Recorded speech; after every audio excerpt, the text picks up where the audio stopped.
One Border Patrol agent in Tucson said he had been called a sellout and a kid killer. In El Paso, an agent said he and his colleagues in uniform had avoided eating lunch together except at certain BP-friendly restaurants because there's always the possibility of them spitting in your food. An agent in Arizona quit last year out of frustration. Caging people for a non-violent activity, he said, started to eat away at me. For decades, the Border Patrol was a largely invisible security force. Along the southwestern border, its work was dusty and lonely. Between adrenaline-fueled chases, the shells of sunflower seeds piled up outside the windows of their idling pickup trucks. Agents called the slow-motion specialty hiding in the desert and brush for hours, to wait and watch, and watch and wait.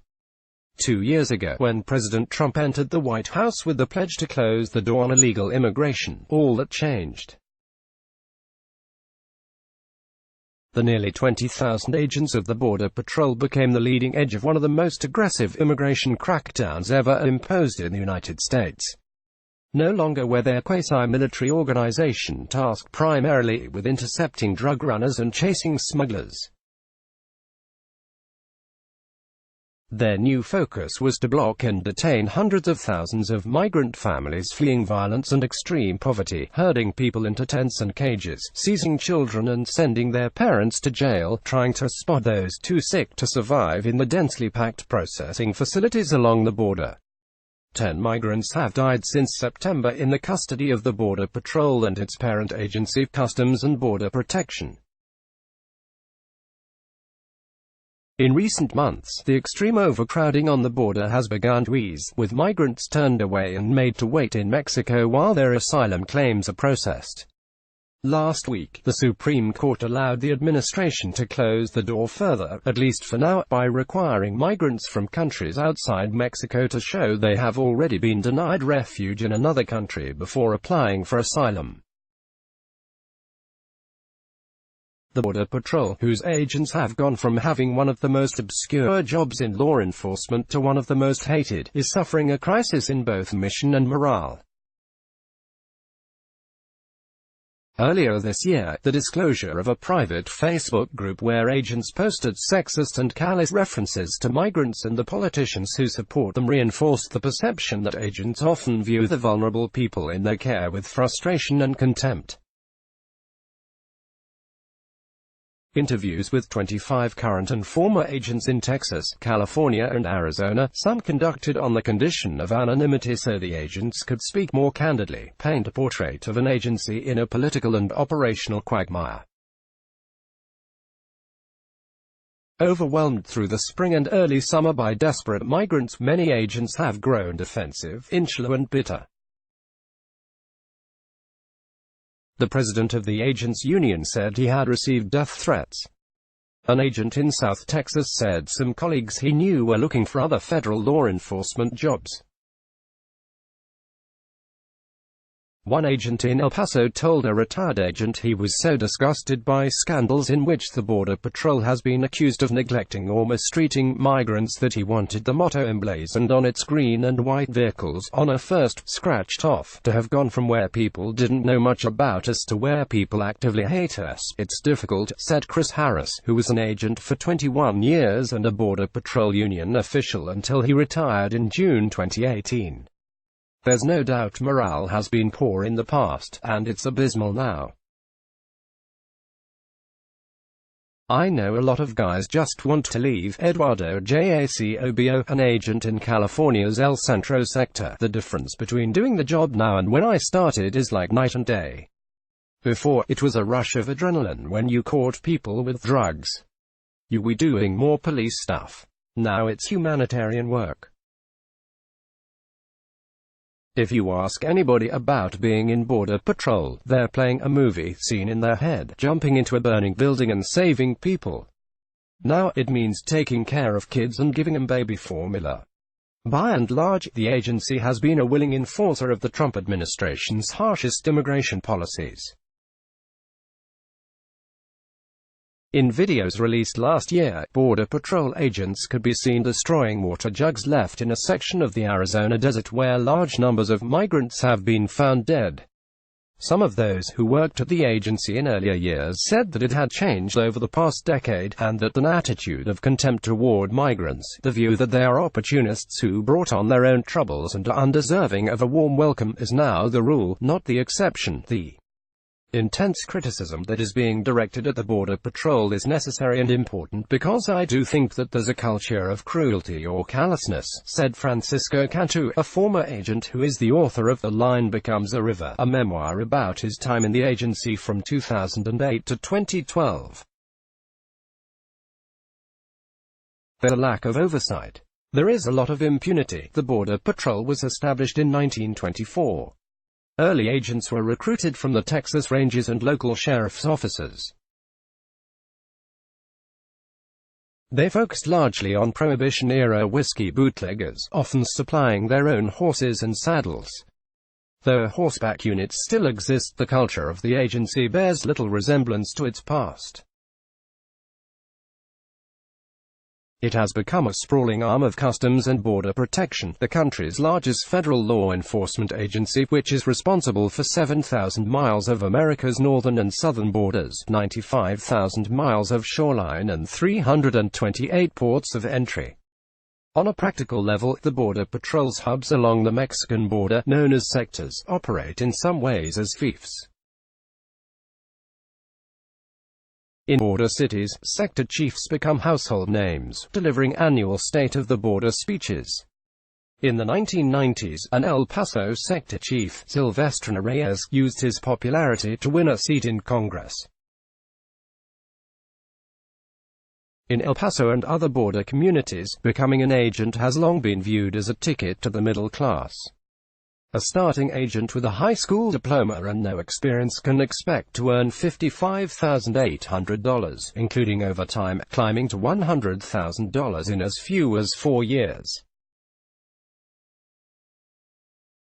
We as agents are living the crisis, said Anthony Garcia, who has served as a Border Patrol agent in Southern California since 2003. It has become a more stressful job, said Susan Zepeda, an agent in the Border Patrol's El Centro sector in California. Our resources are exhausted. Our manpower has been low, but given the long, solitary work, often in punishing heat and far-flung locations, and a growing workload, the agency has had difficulty recruiting. It remains about 1,800 agents short of its earlier hiring targets.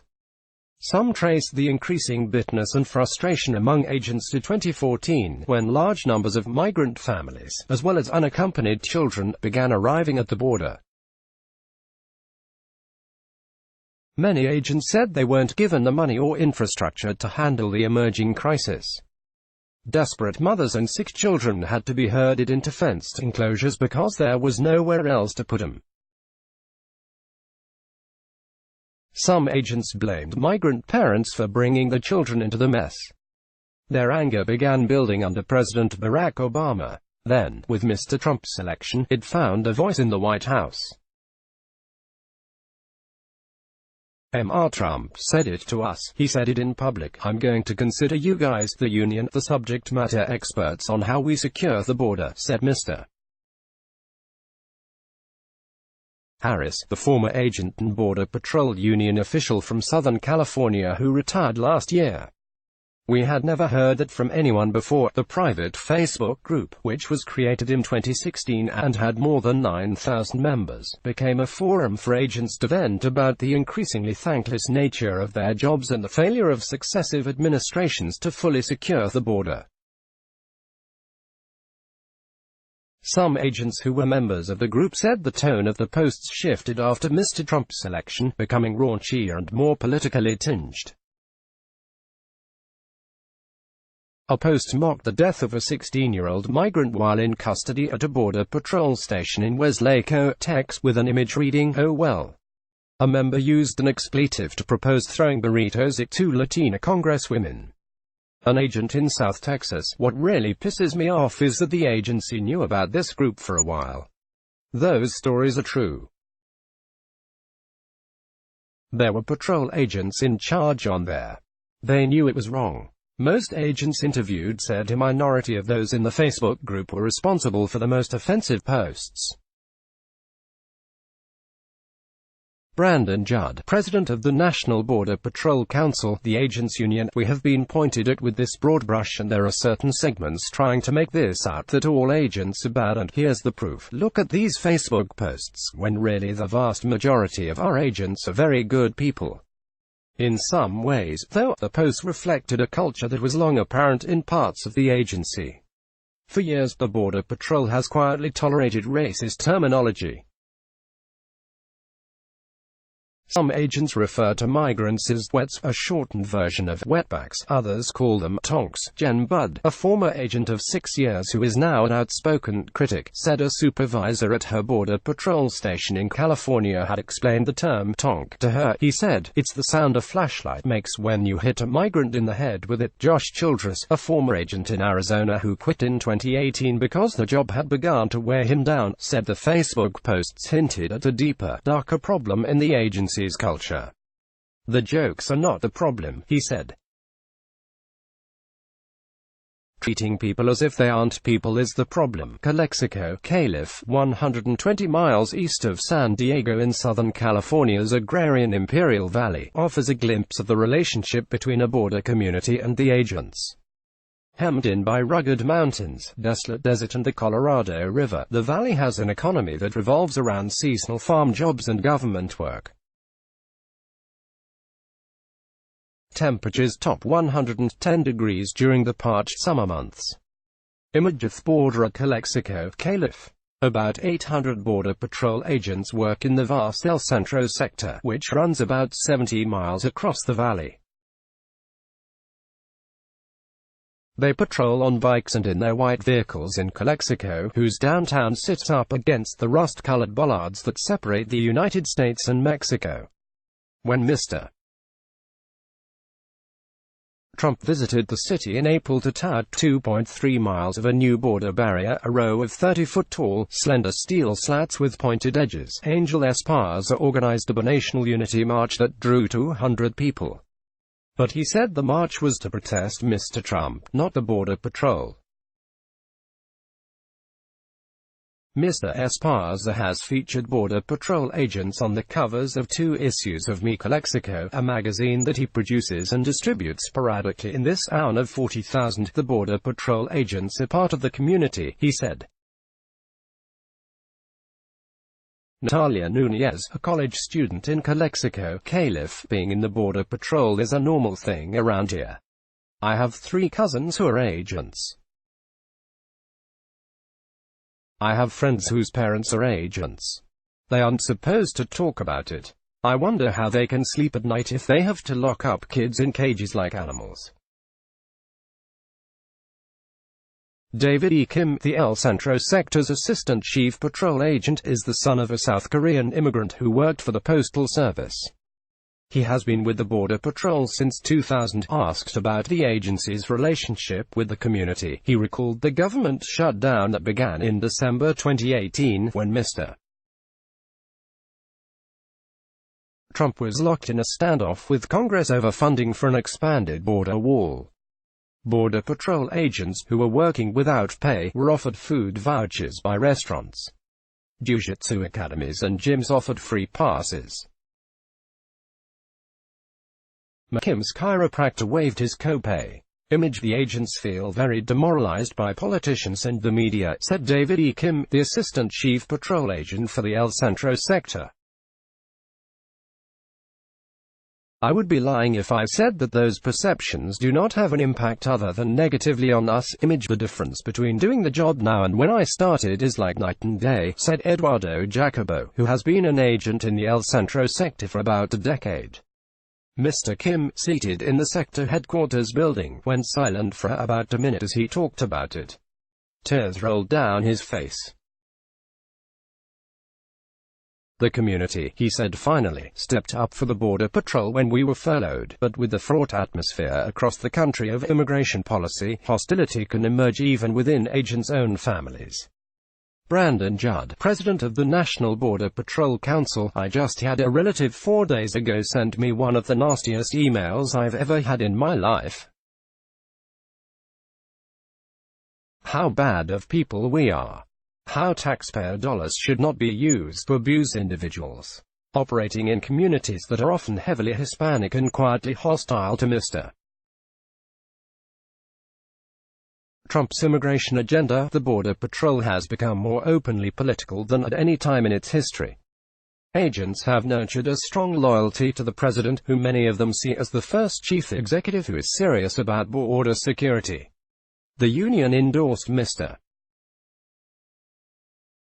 Trump in 2016, a move that gave the Border Patrol a line of communication to the White House but has also created friction in Democrat-dominated border communities.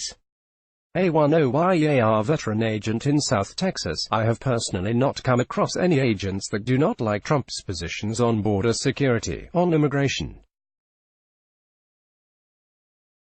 Hispanic, Latino, black, white, it doesn't matter the origin of the agents, they all have a strong border security mentality. So they love what Trump brings to the table. What they hate, what is detrimental, is the complete opposite feeling from the Democratic side.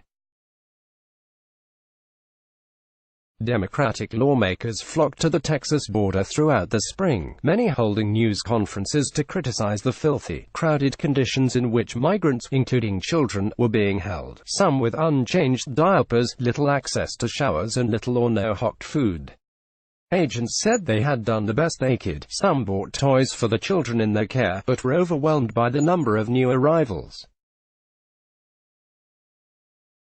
An agent in the El Paso sector, "Oh, that kid's cute," turned into, "Oh, there's another one, there's another one. We've done more for these aliens than these senators and congressmen that come down here. They make this big scene but then the next day they get on a plane to go back home. They didn't take any of them with them, right? They're going home to their running water, to their nice, comfortable bed, and meantime, we're here dealing with them." The Border Patrol's culture is unabashedly self-reliant and male-dominated. Agents operate largely alone in the desert and brush, using neither body cameras nor dashboard cameras. About 5% of agents are women. Some interviewed spoke highly of the agency and their male colleagues. Others described a culture in which women were demeaned, passed over for promotions and assaulted by co-workers. A supervisor in Chula Vista, Calif, pleaded guilty in 2015 to 7 counts of video voyeurism, admitting that he had placed a camera in a drain in a women's restroom. In a written account of her time at the agency, Ms. Budd described women being forced to perform oral sex on fellow agents and subjected to humiliating labels. "I never ever met a female agent that was not targeted by the male agents," she said. "The job has taken a psychological toll on men and women alike." From 2007 to 2018, more than 100 Customs and Border Protection employees, many of whom had worked as Border Patrol agents, killed themselves. Ross Davidson, who retired in 2017 after 21 years with the agency, said he was certain that stress from the job has been a factor. "The repetitive monotony of doing the same thing over and over and seeing no outcome, seeing no end to it and nothing changing," he said. "It's just going deeper and deeper, and getting worse and worse." Sergio Tinoco, an agent in the Rio Grande Valley of Texas, "Now, with all this rhetoric, I actually have to go home where I want to unwind, and hear my wife tell me the comments she was told, and my kids tell me the comments they're told. So at what point do I relax? The only time I relax is when my eyes are closed and I'm dead asleep." Nicholas Coolish, Michelle Furman, and Erin Coulihan contributed reporting. Let's block ads. Why?